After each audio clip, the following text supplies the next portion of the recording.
She's a part of Husker Online. She's a Hearst Journalism Award winner, and she covers volleyball, all right, softball, basketball, women's sports, football, recruiting. And I've been told she also co-teaches a class at the University of Nebraska with Nick Sainer, Miss Abby Barmore. How you doing, my friend? I am doing great. Thanks for having me on. Yeah, I appreciate you joining me. All right, first question. What is it like teaching a class at the university? And is Nick any good as a teacher or not? You know what? Nick's actually pretty good. He does a great job, and I wouldn't say we necessarily teach the class, but we do help out and offer our expertise. And I guess I say that with quotes around it, right? Our expertise. I heard it in your tone. Yep. Yeah. But yeah, it's fun. It's really cool to get to know the younger generation, and it's a little bit of a pressure, to share with what we've learned over these, last few years doing this. But it's fun. I enjoy it. All right, so we're going to kind of bounce all over the place because you cover a whole plethora of things. So let's start with volleyball. All right, you actually predicted, and then it came true yesterday, 6'4" middle blocker, Kenna Cogill, all right, would be transferring to Nebraska or committing to the Nebraska. That happened. That came true as of yesterday. What made you believe that Kenna was going to be joining the Big Red, and what can Husker volleyball fans expect to see out of her? Yeah, so what you're talking about, what I kind of predicted was Nebraska has a Dream Team camp that they do every summer. It's the second weekend of July, and they basically invite what they think is the best, high school volleyball players in the country. There are even some girls that are going to be freshmen in high school, so that's kind of where they get all their recruiting done. But Kenna Cogill did go to that camp in 2022, and she really stood out. She did some really nice things, and I know that she caught Nebraska's eye. And then, fast forward, I guess 3 years later, she's going to be a Husker. She is joining this 2025 class. So she arrives in May, and then she'll be a freshman. But they'll have 6 freshmen now, 16 players on this roster, which is a little bit more than John Cook preferred to carry. But Danny Busboom-Kelly is obviously comfortable with doing that. So, yeah, we'll see how it goes. But, yeah, Kenna, she's a great player, and she's won at a high level. And her and Terea Sigler, who is also a freshman this year, they played club volleyball together with Arizona Storm, and they won 2 national championships in club, and that's really hard to do. So she's a winner, right? She's tall, she's lengthy, she's athletic. So I think she's a really good addition to this roster. Yeah, and she's currently rated the number 24 prospect in the class of 2025, right? Everyone's obviously excited about Danny Busboom-Kelly being the new volleyball coach here at the University of Nebraska. What do you anticipate? Because every coach is a little bit different. All right, so what do you anticipate she's going to do similarly, yet a little bit differently than John Cook did for so long? Obviously, everyone anticipates her to have great success, but what do you think she may do just a smidge differently than Coach Cook did, kind of in her own style? Yeah, I mean, we're already seeing it right now. She's going to have 16 on this roster, and John really preferred to have 14. That was kind of the max that he wanted. So I think that will be a little bit different, but also just I'm not kind of the way that she interacts with players, because John, towards the end, right, he was doing TikToks and fun things like that, but Danny's players, they really, really love her, and not saying that John's don't, but I think it's just a different kind of love and respect, right? It's someone who has been there and done that and done at the highest levels. And Danny says she has seen the highest of highs and the lowest of lows of college volleyball, right? She turned Louisville into a winning program, took it to its first 2 national championship games. But yeah, I mean, she's a hardcore competitor, just like John. But I mean, she's going to open up her first game is going to be in PBA, and that is something that John Cook never did. So you mentioned it. She did some great things at the Louisville program. They weren't bad before she got there. They were 12-18 the season before she arrived as their head coach, but she took them to heights they'd frankly never been before. A couple of number 1 overall seeds, as you mentioned, a couple of national championship matches. What do you think she did at Louisville that worked so well that she can bring with her to Nebraska specifically? Yeah. Right. I already mentioned, she has a great relationship with her players, but on top of that, she took players who were not as highly recruited probably as Nebraska's, right? They all have basically a bunch of 5-star equivalents on their team.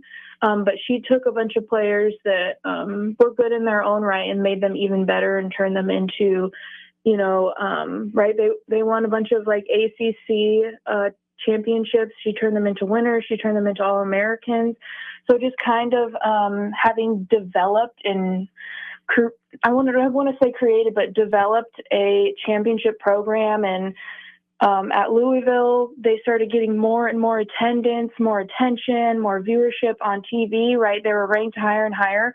So I think that is really going to help her here. She knows the pressure and how important it is at Nebraska volleyball to win because she played in Nebraska, because she coached in Nebraska as an assistant, but also because how important that was to her when she was running her own program. And towards the end, when she was at Louisville, they did have high expectations.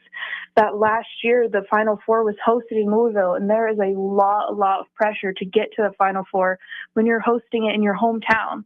And John Cook knows that, right? Like when they hosted in Omaha, he felt pressure the whole year. People would comment about it to him. So I think that is huge for her. She understands the pressure, but she knows how to work under it too.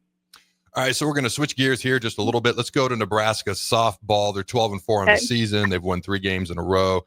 The bats are lighting up. Those bats are not ice cold. They're heating up. They're setting records when it comes to home runs. They hit 4 home runs in a row the other day, which I don't think I've ever seen in my lifetime. What do you think is one of the reasons, okay, that they're hitting the ball so well? They're putting it in play. They're making great contact. But the other flip side of that is some of their losses been against ranked teams, all against ranked teams, all 4 losses. But they've had a couple of games where they've gone 0-for-13 and 0-for-14 with runners on base and or in scoring position. Mm-hmm. How do they keep that consistent in the at-bats that matter the most? I think that's probably on the top of Rhonda Reville's to-do list this week, is trying to figure out how Nebraska can kind of crack through when they're batting against really good pitchers. They've faced some really good pitchers this year.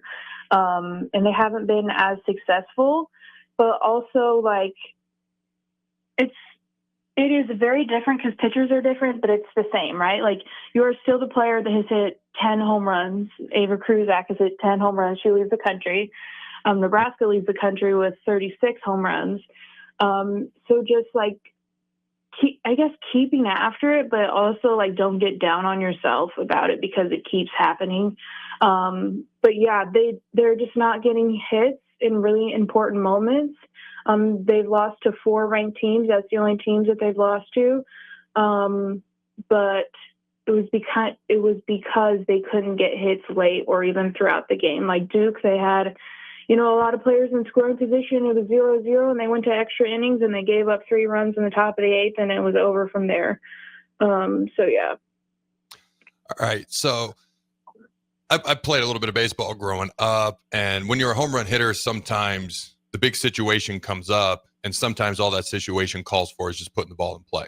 And a lot of times, if you're unable to just put the ball in play, that's where you'll see the 0 on the left-hand side of the column and like a 13 or 14 on the other hand side of the column when it comes to runners on base or runners in scoring position. So sometimes just switching the mindset a little bit situationally, just put that ball in play in those key situations and make the defense make the play. All right, talk to me about Jordy Ball, one of the best in America. We already knew that. She comes back from the knee injury. She's pitching good. She's hitting good. She's playing really, really well so far. What are your thoughts? What's your take on Jordy Ball so far this softball season? I mean, Jordy has been just as good as everyone has anticipated, which is basically outstanding, right? She has been pitching great. She has 6 home runs. She didn't bat that much at Oklahoma, but she's been hitting pretty much every game here. And she's been playing first base too and made some great plays at first base. So she's just an all-around incredible athlete and softball player. But along with that, right, like Jordy has been great in our games, like for example, like Duke, right, where she was throwing a no-hitter throughout 7 innings. She had 2 of Nebraska's 5 hits, even though they weren't hitting that well. She was getting most of the balls in, and then they lost. So like, as great as Jordy is, softball is a team sport, and she needs a little bit more support around her. But also, Nebraska has the pieces to do that. They just need to get going here. So I got a speculatory question for you, because Jordy Ball hit her first ever home run here at Nebraska, not at Oklahoma. You said she didn't bat much there. I believe she's number 2 on the team in home runs. She has one of the highest batting averages. And I know Oklahoma was just freaking loaded. 4 straight national titles. But help me out. Why did she not hit more at Oklahoma? The girl can hit. You got any thoughts or ideas or speculation on why she didn't bat more with the Sooners? The only thing I can really think of is just Oklahoma's just loaded. And they have been for a long time, but those teams that Jordy was on were outstanding, right? She won 2 national championships there. But also, I'm sure she's always been a really good batter, even in high school, but maybe she's just really taken this in stride, and maybe she works on it even more in Nebraska, and that has helped her kind of find her flow here. I always thought it was interesting because the best pitchers I knew growing up, were almost always the best hitters too, yet they get to a higher level way more often than not, they quit hitting. And I'm like, wait, softball is a little bit different, but in baseball, you don't pitch every single day. You can't spend those other days hitting. I never understood why, Shohei Ohtani is beyond a unicorn, but why a pitcher can't keep hitting as they're going up the ranks. That never made sense to me. I did both growing up, but I digress. All right, football recruiting. What is the latest news? What is some of the latest intel that people may or may not know that you can share with the fine folks? Yeah, so with football, they've got some guys that they've got on the radar here. And I would say the most recent one that we've got is cornerback Danny Odem has scheduled his official visits at Nebraska. And he is a 6-foot, 250-pound cornerback from Orlando, but he will be here June 20th to the 22nd, and that'll be really good for Nebraska to get him in because he knows Nebraska assistant coach Addison Williams, who's their new quarterback coach. So that will be a good one for them to get in. Well, Abby, I appreciate you taking the time to join us today. We'd love to have you out again at some point in the near future. All right. Thank you very much. Okay. Thank you very much.